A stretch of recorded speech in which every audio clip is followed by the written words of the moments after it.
Hello, welcome back in Microsoft Dynamics 365 Finance and Operation. In this video, we will try to discuss about the standard form data source methods. In the previous video, you have seen that in the form there are methods and we can override it and we explain, right?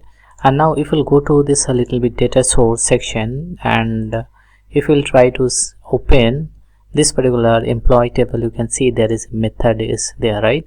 And if you right click on it, you can also override several types of methods which are based on this particular data source. Okay, and there is also several methods. For example, init method is there, active method is there, validateWrite method is there, validateDelete is there, execute query method is there, init value method is there, write method is there, delete method is there. So we'll start with the init method. Okay, so if you'll see go a little bit down, you'll be able to see there is an init method, and this init method is based on the data source.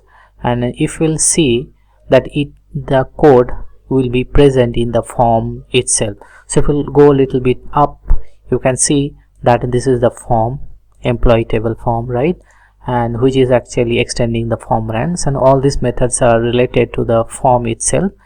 And if there will be any method which is based on the data source, so there you will get this type of attribute data source, and which represents this particular method is related to the data source employee table itself. And we are talking about the init, and all this code will reside in this particular same file. Now let's discuss about why we actually use this init method.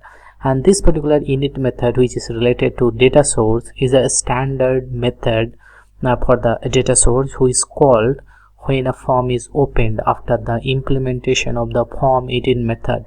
That means once the init method, which is present for the form itself, once it will be implementation will be done, then this particular init method will be called, and whatever the code will be there, it will execute in this particular form, right?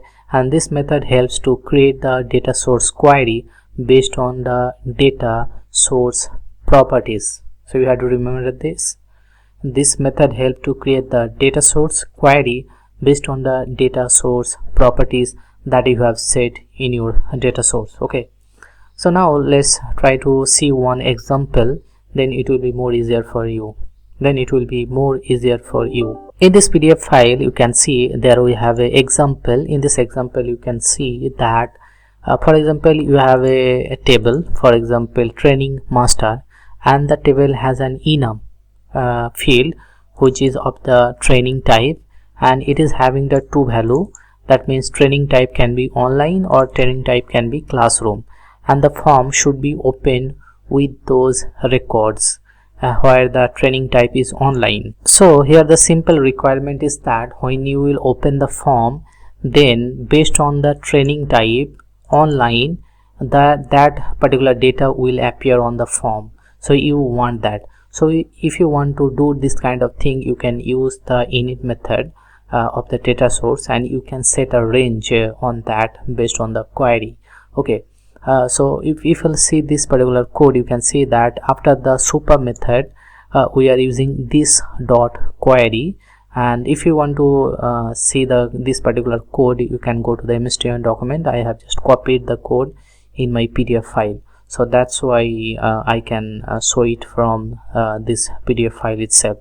Okay, and let's try to go back to the code itself. So in this section, you can see this dot query, we are calling the query method, and we are accessing the data source name. Here you have to provide the data source name there, and you can add the range using the field number. Using the field num, you have to specify the name of the field. So here for the example, here the field name is the training type, right? And the name of the table is the training master, that you have to specify, and here is the field name. And what is the value that you want to give the range, then that you have to specify using the dot value.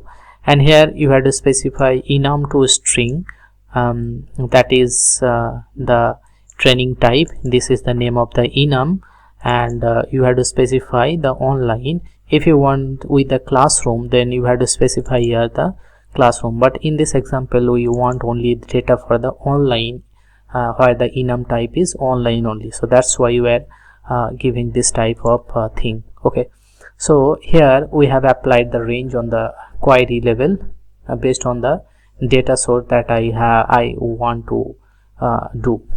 So now if we'll try to do this type of coding, so whenever you will open the form, so data source will be filtered out the data based on the training type, which is actually online.